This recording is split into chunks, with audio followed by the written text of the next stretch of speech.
It is now my pleasure to introduce a leader who has done more to revitalize our nation's community than any figure in recent memory.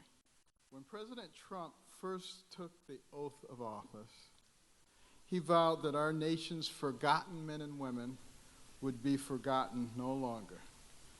And through his unprecedented support for economic opportunity initiatives, this is not just a promise, this has come true and is getting better every single day. You know, we spent much of this morning discussing the transformational effect of opportunity zones in neighborhoods that have been neglected for so long.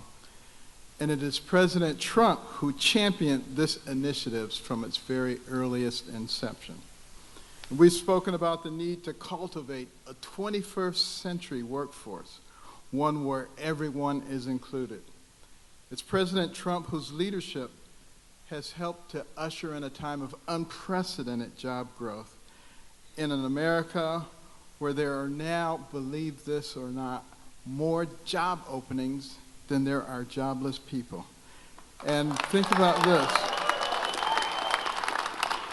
In the last quarter of 2019, 74.2% of people entering the workforce came from outside of the force. They're people who had given up, who are coming back in, and that tells you a lot about what's happening right now.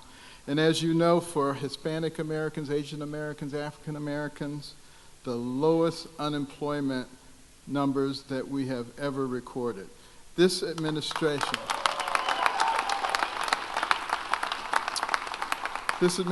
has emphasized the importance of preserving and advancing our nation's educational institution. The president recognizes that in this society, if you get a good education, you write your own ticket. And he's also included every type of vocational training to get our people ready for the 21st and 22nd centuries. He reminds me so much of my mother, who, you know, she didn't have a chance to get much education, but she knew that that was the key. And she suffered all kinds of criticism because she made us stay in the house and read books. And her friends would say, you can't make boys stay in the house, read books. They'll grow up and they'll hate you. And I would overhear them and I'd say, Mother, you know they're right. But it didn't matter. You know, she stuck to her guns, and one son became a neurosurgeon and the other one became a rocket scientist, so she had the last laugh. But, you know, at a time when funding for historically black colleges and universities was in jeopardy, the White House and Congress came together to reach a historic agreement. It's President Trump who, for the first time ever, signed legislation to permanently fund HBCUs. And we all understand the importance of a healthy business climate. It's President Trump who's been pushing the public-private partnerships. He recognizes that there's more money in the private sector than there is in the government, and we don't want to just keep driving government debt. So fostering those kinds of relationships will make all the difference.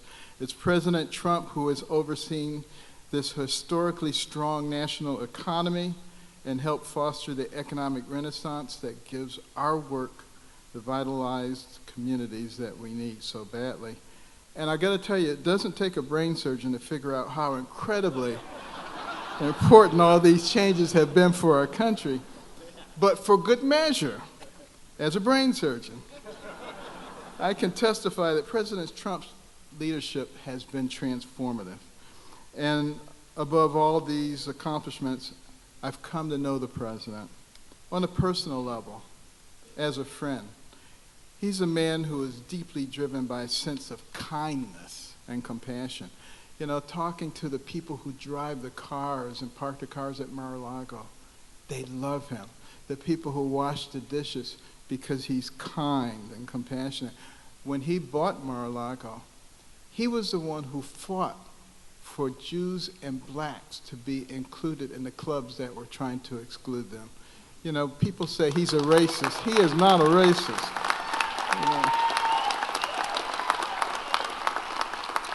And it is certainly an act of compassion to help our fellow Americans who are struggling in neighborhoods.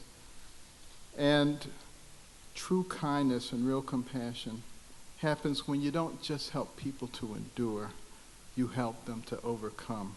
And I'm proud to say that our president is a leader who is truly focused on doing just that. When it comes to the hard work of revitalizing our communities, we're sometimes faced with a choice of doing what's easy or doing what's right. And we're going to always choose what's right to deliver truly amazing results to the American people. You're already seeing it. And we just have to put the politics aside and work together. Now, unfortunately, there's a lot of folks who won't do that. And they accuse our president of everything under the sun. And he is guilty of every evil thing they can think of.